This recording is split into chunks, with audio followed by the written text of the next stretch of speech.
Déjà, tout le monde sait que la Corée du Nord est le pays le plus fermé au monde, et ce qui se passe à l'intérieur du pays parvient rarement à la connaissance du monde extérieur. Cela ne fait qu'accroître la curiosité de nombreuses personnes sur ce qui s'y passe réellement. Alors préparez-vous, car dans la vidéo d'aujourd'hui, nous allons explorer une liste de règles étranges que le pays impose à ses femmes. Certaines de ces restrictions vont vous laisser complètement surpris et peut-être même révoltés. Mais avant de commencer, laissez votre like et abonnez-vous à la chaîne. Cela ne vous coûte rien et m'aide à continuer à vous apporter du contenu. Maintenant, sans plus attendre, passons à la vidéo. Numéro 1. Être une femme en Corée du Nord est presque aussi difficile qu'on peut l'imaginer. Le pays interdit toutes les formes de contrôle des naissances, rendant difficile l'accès à des articles comme les préservatifs et les pilules contraceptives. Ces produits sont considérés comme indécents, et même les rares touristes qui visitent le pays ne sont pas autorisés à en transporter. Les femmes sont encouragées à avoir de nombreux enfants afin d'augmenter la population et de fournir une main-d'œuvre bon marché. De plus, elles font face à des difficultés extrêmes en matière d'hygiène menstruelle, car les magasins ne vendent pas de serviettes hygiéniques, les obligeant à recourir à des méthodes anciennes, comme l'utilisation de morceaux de tissu. Numéro 2. L'une des règles les plus surprenantes est l'interdiction de conduire. En Corée du Nord, les femmes n'ont pas le droit de conduire des véhicules sous prétexte qu'elles seraient plus susceptibles de provoquer des accidents. Cependant, cette affirmation ne repose sur aucune preuve concrète, surtout dans un pays où il y a très peu de voitures et pratiquement pas de circulation. Une autre justification donnée par l'État est que conduire pourrait être préjudiciable à la santé des femmes. Le plus curieux est qu'elles peuvent travailler en tant qu'agentes de circulation, contrôlant et gérant le trafic dans les rues, mais jamais être au volant de leur propre voiture.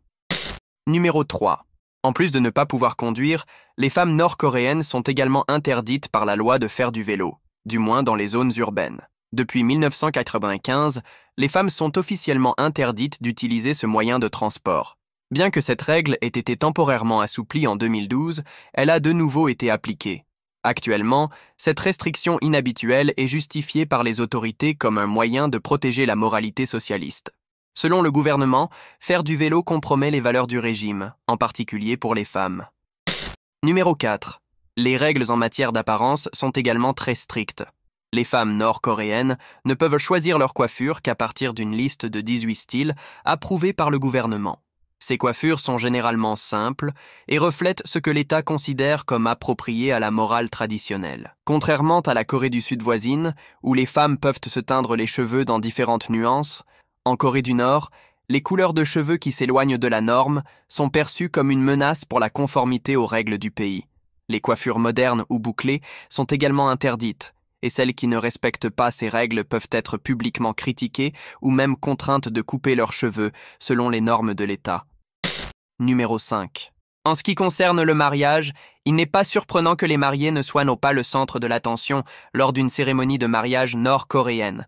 De nombreux mariages sont arrangés par les familles ou même par le gouvernement dans le but d'améliorer le statut social des familles concernées. L'amour n'est pas le facteur principal dans ces unions, et les cérémonies sont strictement contrôlées par l'État. Les mariages luxueux sont interdits, car la modestie et la simplicité sont des valeurs hautement estimées. Une curiosité. Au lieu de lancer le traditionnel bouquet de fleurs aux demoiselles d'honneur, les couples sont obligés d'offrir des fleurs en signe de révérence au statut des dirigeants suprêmes du pays. Incroyable, n'est-ce pas? Numéro 6. En matière de beauté, les femmes nord-coréennes sont également soumises à des règles très strictes. Les produits cosmétiques, tels que les rouges à lèvres aux couleurs vives, sont découragés, en particulier le rouge, qui est considéré comme inapproprié. L'interdiction repose sur la croyance que le rouge à lèvres est trop audacieux et ne représente pas les valeurs socialistes, s'alignant plutôt sur l'idée d'occidentalisation.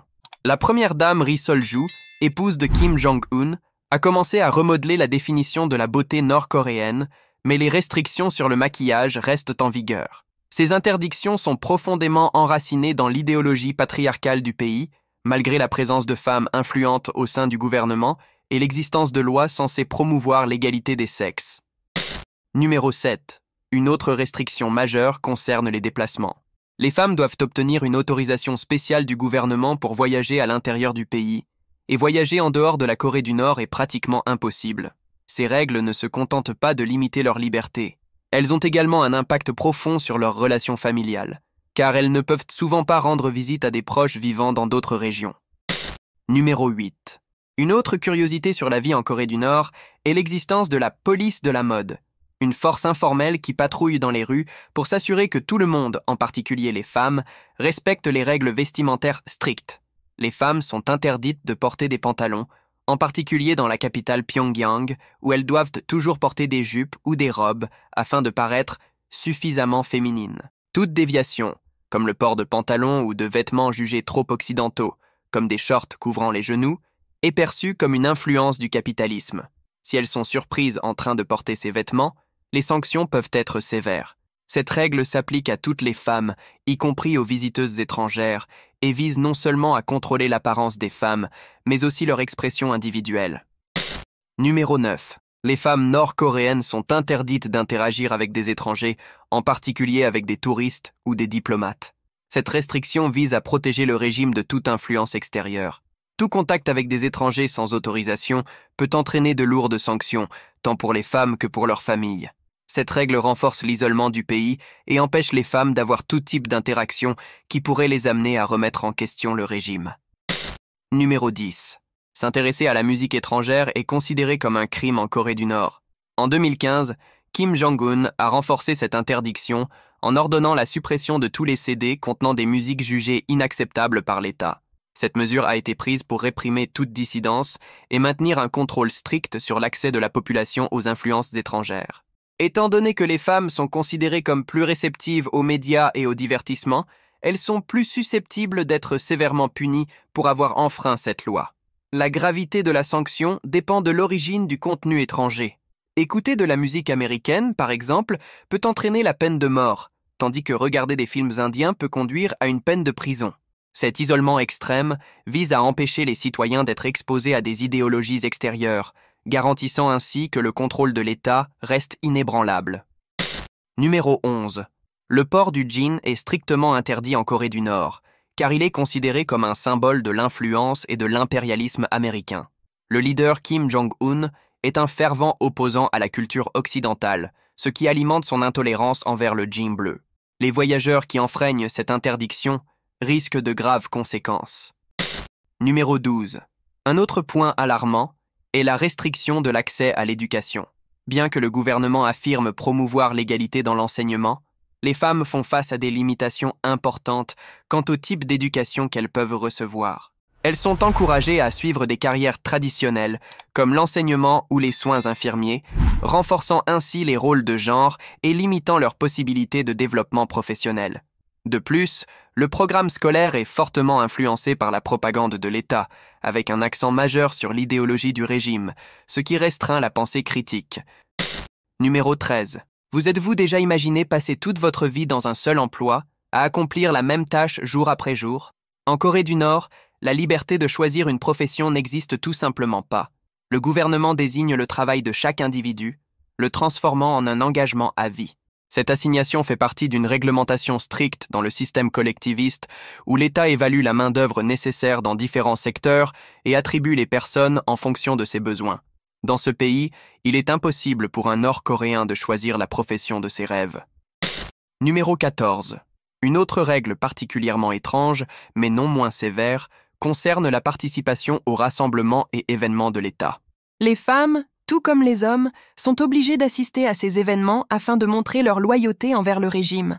Tout signe de désintérêt ou de manque d'enthousiasme peut entraîner des sanctions sévères, et la participation est obligatoire. Souvent, ces femmes sont vêtues de tenues traditionnelles, dansant et chantant lors de cérémonies qui exaltent la dynastie Kim. Le gouvernement utilise ces événements non seulement pour surveiller la population, mais aussi pour s'assurer que tout le monde est conforme aux attentes et aux doctrines du régime, renforçant encore davantage l'oppression que vivent ces femmes au quotidien. Numéro 15. Enfin, l'un des aspects les plus intrigants de la vie des femmes nord-coréennes est le contrôle de leurs expressions personnelles, y compris le simple fait de sourire. Lors de certaines dates commémoratives, comme l'anniversaire de la mort de Kim Il-sung, il est interdit de sourire, de célébrer ou d'afficher toute marque de joie. Le régime estime que ces journées doivent être consacrées au deuil et au respect, et violer cette règle peut entraîner de graves conséquences, comme l'emprisonnement ou même des travaux forcés. En résumé, La Corée du Nord est, sans aucun doute, l'un des endroits les plus difficiles pour les femmes, qui survivent dans un environnement d'oppression et de privation des droits fondamentaux. Ce ne sont là que quelques-unes des règles qui rendent la vie des femmes en Corée du Nord si éprouvante. Et vous, dites-nous, qu'est-ce qui vous a le plus marqué? Si vous êtes arrivé jusqu'à la fin de cette vidéo, laissez un like et abonnez-vous à la chaîne. Cela m'encourage à continuer à vous apporter plus de contenu. À la prochaine vidéo.